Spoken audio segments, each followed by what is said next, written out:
সামনেই কিন্তু পয়লা বৈশাখ, আর তারপরেই আসছে বিয়ের মরশুম। বিয়ের মরশুমে যদি এরকম একটা হালকা অফ হোয়াইটের মধ্যে বুলিয়ানের উপর চিকনকারি কাজ তোমাদের পরনে থাকে, সবার নজরটা কিন্তু একবার হলেও তোমাদের দিকে অবশ্যই পড়বে। দেখো, আজকে কিন্তু আমি পরে চলে এসেছি একদম বুলিয়ানের উপর চিকনকারি কাজের একটা শাড়ি। একটু কাছ থেকে কাজটা আমি দেখাতে বলবো। দেখো, আঁচলে যাচ্ছে কিন্তু এই সেলফ কাজটা, তারপরেই একটা কন্ট্রাস্ট একদম রানী আর গ্রিন দিয়ে সুতোর কাজ দেওয়া হয়েছে। পুরো শাড়িটাতেই কিন্তু তোমরা এই সাদা সুতোর কাজটা পেয়ে যাবে পারে, তারপরে কিন্তু ভেতরে থাকছে এইরকম কন্ট্রাস্ট পাড়, আর পুরো শাড়িটাতে কিন্তু এরকম থাকছে মাল্টি কালার সুতো দিয়ে এরকম কাজ করা।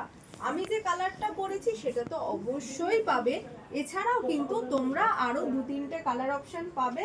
চলো পুরো শাড়িটা আমি একটু দেখিয়ে দিই। নেক্সট যে কালারটা পাবে সেটা কিন্তু থাকছে এরকম ম্যাজেন্টার সাথে একটা মেরুনের কম্বিনেশন, সাথে কিন্তু পারে এই চিকনকারি কাজটা অবশ্যই থাকবে।